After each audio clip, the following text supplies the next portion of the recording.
नमस्ते। थर्ड आई में आपका स्वागत है। तो मोदी जी आज 9 जून 2024 में उन्होंने शपथ ली थी। 11 साल पूरे हो गए। अब 11 साल भाई मोदी जी के चश्मे से या भाजपा के चश्मे से देखिए तो बेहतरीन 11 साल।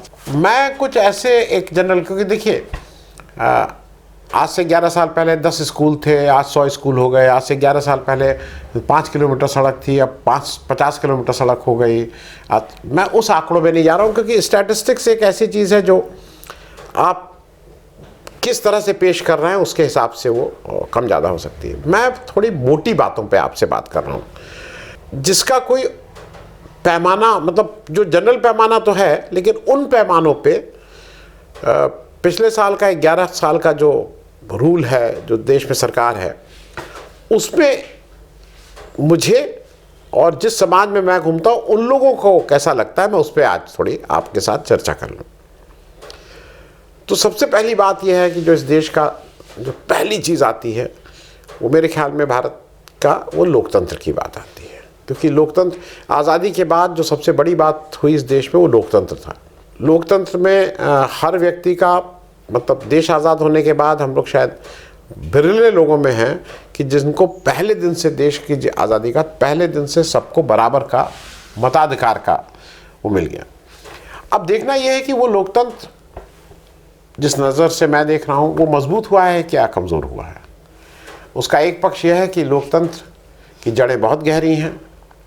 लोकतंत्र में जब भी आम आदमी के विवेक पे लोगों ने प्रश्न चिन्ह खड़ा किया है तो उस आम आदमी ने उसको ठीक से उसका उत्तर देके बताया है कि नहीं, लोकतंत्र जिंदा है और लोग समझ रहे हैं। लेकिन मोटे तौर पे आज की तारीख में अगर लोकतंत्र की जो परिभाषा हम लोग समझते हैं, जो पॉलिटिकल साइंस, राजनीतिक विज्ञान में समझाई जाती है, उसके अनुसार तो भाई लोकतंत्र में एक पक्ष होता है, एक विपक्ष होता है, और इन दोनों को मिलके लोकतंत्र चलता है। लेकिन कुछ इस तरह का आज की तारीख में माहौल बन गया है कि विपक्ष को राष्ट्रद्रोही, देशद्रोही, विकास में बाधा पहुंचाने वाला, पप्पू, मतलब मालूम नहीं क्या क्या, सारे भ्रष्टाचारी, इस तरह का बार बार टारगेट करके उनको ब्रैकेट किया जाता है।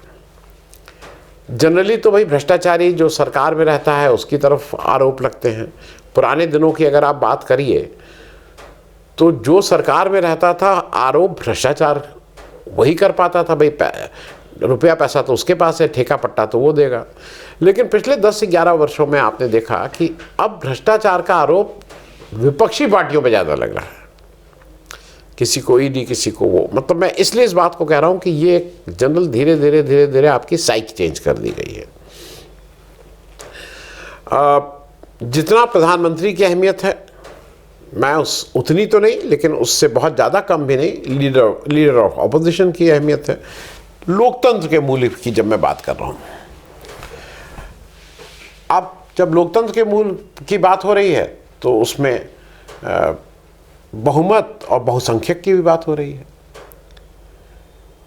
इन सारे विषयों पे जब आप ध्यान से देखिए तो क्या लीडर ऑफ ऑपोजिशन को वो स्थान या वो सम्मान या वो जगह दी जा, आपको लगता है कि है उसके पास लोकतंत्र में जो उसको होनी चाहिए? क्या बहुसंख्यकवाद हावी हो गया है या बहुमत? क्योंकि लोकतंत्र बहुमत से चलता है।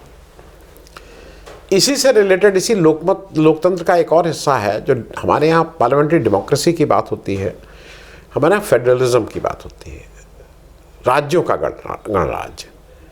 तो क्या राज्य और मजबूत हुए हैं या राज्य को रोज रोज कहीं ना कहीं केंद्र सरकार के सामने, मतलब उसकी तरफ देखना पड़ता है अपने छोटे छोटे निर्णयों के लिए, चाहे वो गवर्नर के राज्यपाल के माध्यम से रोके जा रहे हो या कुछ भी, या उनका पैसा जो सेंट्रल पूल से पैसा उनको मिलना चाहिए वो मिल रहा है, समय से नहीं मिल रहा है उसमें।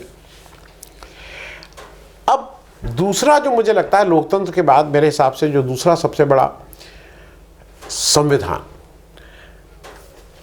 अब दो अलग अलग बातें हो रही हैं।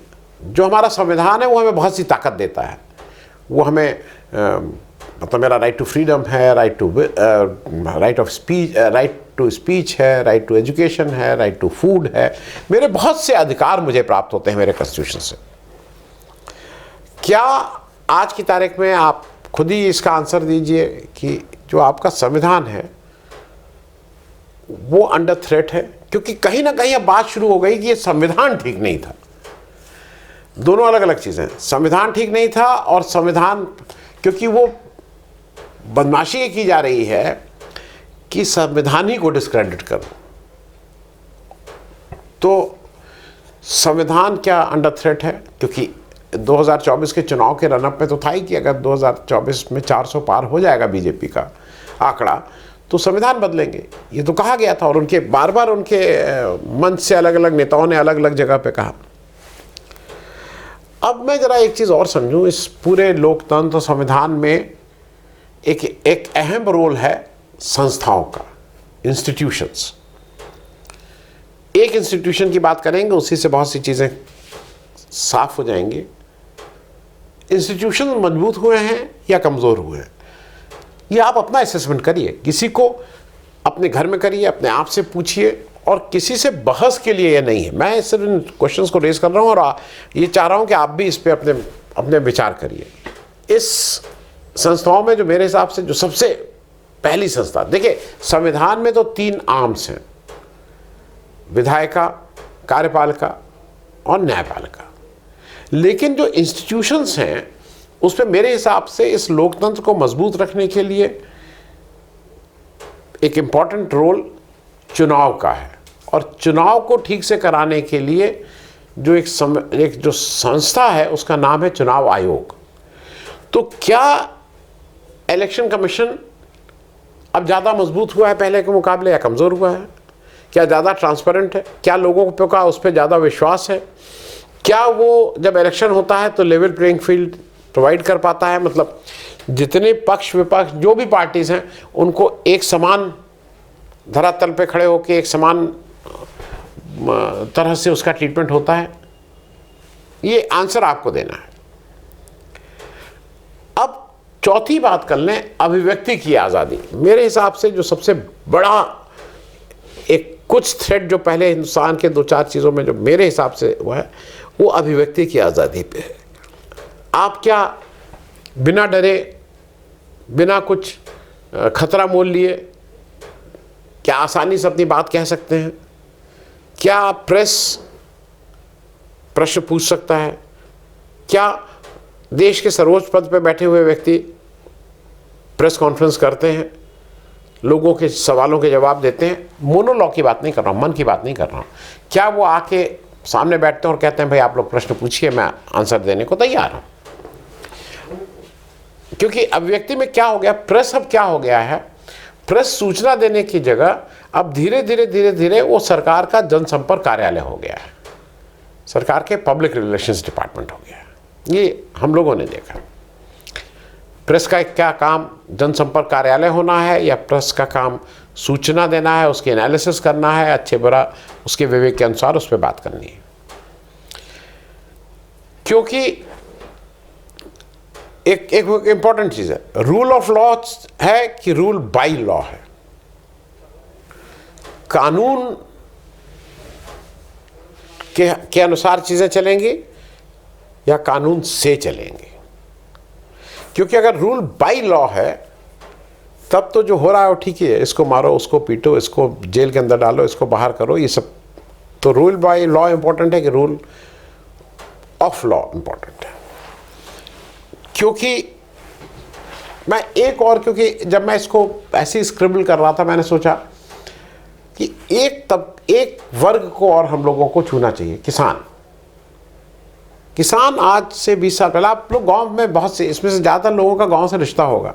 आप 20-25 साल पहले गांव जाते थे, 15 साल पहले जाते थे, तो गांव में आपको ज़्यादा खुशहाली दिखाई देती थी कि अब ज़्यादा मुश्किलें हैं। ये आपको क्वेश्चन करना अपने अपने गांव के हिसाब से। मेरे गांव में अब थोड़ी मुश्किलें ज़्यादा बढ़ गई हैं। मैं ओवरऑल की बात कर रहा हूँ, मैं किसी स्पेसिफिक चीज़ की बात नहीं कर रहा हूँ। गाँव में अब ज़्यादा, हालांकि हम सब लोगों के एक मित्र हैं वो जाके गांव में बसे हैं वापस शहर से, लेकिन बाई एंड लार्ज क्या गांव में रहना ज़्यादा आसान हो गया है? किसान ज़्यादा खुश है क्या? आत्महत्या कम कर रहा है? क्योंकि आत्महत्या भी एक पैमाना है। 7वां मेरे हिसाब से एक इम्पॉर्टेंट चीज़ देश के हिसाब से हमारी विदेश नीति है। तो क्या हमारी विदेश नीति सक्सेसफुल है? एक समय जब सार्क चल रहा था, नैम चल रहा था, non aligned movement, south Asia countries का जो सार्क था, उसने बड़े झंडे गाड़े थे और देश को एक दिशा दिया जा रहा था। लेकिन आज कभी कभी लगता है कि क्या आपकी विदेश नीति आपके पड़ोसी जो अगल बगल हैं, जिनसे 15-16 हज़ार किलोमीटर का आपका बॉर्डर है, क्या उनके साथ आपके बहुत अच्छे रिश्ते हैं? क्या आप वो डिपेंडेबल पड़ोसी आपने बनाए? क्या दुनिया में आपके डिपेंडेबल दोस्त ज़्यादा हैं कि आपके ऐसे दोस्त ज़्यादा हैं जो आपकी टांग खींच रहे हैं? इसका जवाब है, और मैं जवाब नहीं दे रहा हूँ, जवाब आप ही दीजिएगा। एक और जगह, रक्षा। देश का जो प्रहरी है, जो रक्षा हमारा पूरा सिस्टम है, वो आज किन समस्याओं से जूझ रहा है? क्या उसको जो चाहिए देश की रक्षा करने के लिए, जो उपकरण चाहिए वो उसको मिल रहे हैं? उसको जिस तरह की मैन पावर चाहिए क्या वो मिल रही है?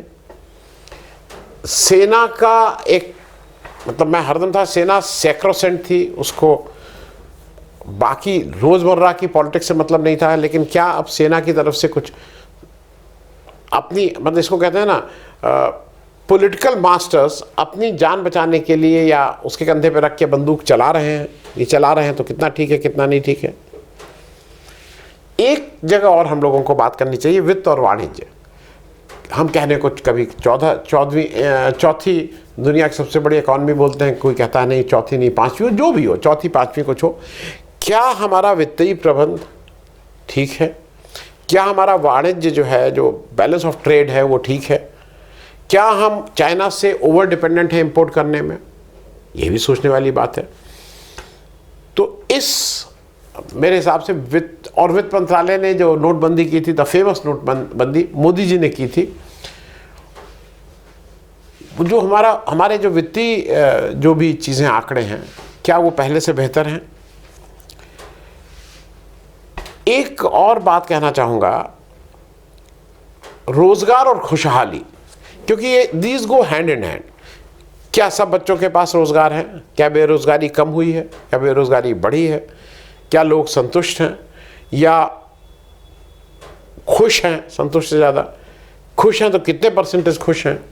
पहले ज़्यादा खुश थे कि अब ज़्यादा खुश हैं? पहले बहुत कम रिक्वायरमेंट्स थी, चीज़ों की मांग कम थी।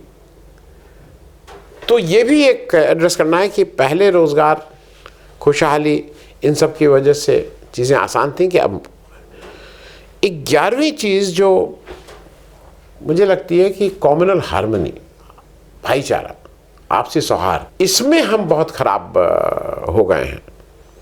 मुझे ठीक से याद है, मैं लखनऊ शहर में रहता हूँ, दोनों तरफ से याद है। लखनऊ शहर में चौक की तरफ जाइए तो बुरके में महिलाएं दिख जाती थीं, मेडिकल कॉलेज में दिख जाती थीं, लेकिन अब हिजाब जो है, जो अपने सिर को ढकते हैं,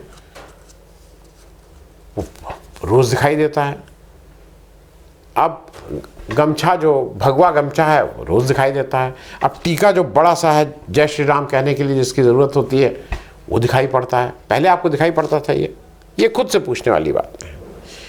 और सबसे अंत में मेरे हिसाब से जो सबसे अहम, 1 दर्जन बातें मैं आपसे किया हूँ, 11वां हो गया, 12वां जो मेरे हिसाब से सबसे अहम है, जो देश के लिए ज़रूरी है, देश की बुनियादी व्यवस्थाओं के लिए ज़रूरी है, देश का जो सामाजिक ताना बाना है उसके लिए ज़रूरी है, उसका नाम है असमानता, इनइक्वालिटी।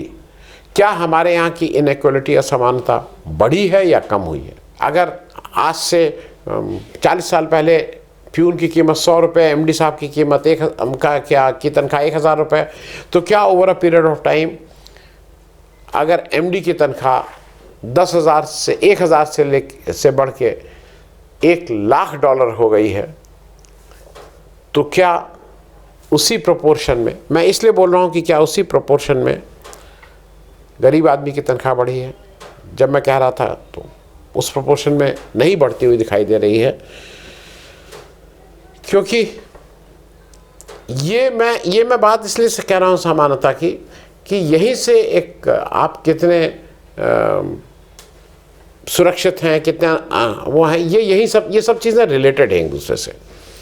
तो मेरे हिसाब से मोदी जी और मोदी जी की सरकार को इन पॉइंट ऑफ व्यू को, इन बातों को सामने रख के और भी बातें करिए। मैं अकेला नहीं हूँ, मेरे जैसे लाखों करोड़ों लोग होंगे, लेकिन कहीं ना कहीं अगर आप इन बुनियादी मुद्दों को एड्रेस करेंगे तो देश एक खुशहाल होगा, देश मजबूत देश होगा। लेकिन इन बातों पे आपको अपनी राय और अपना एक्शन प्लान बिल्कुल साफ करके लोगों के साथ शेयर करना चाहिए। थैंक यू सो मच, बहुत बहुत धन्यवाद।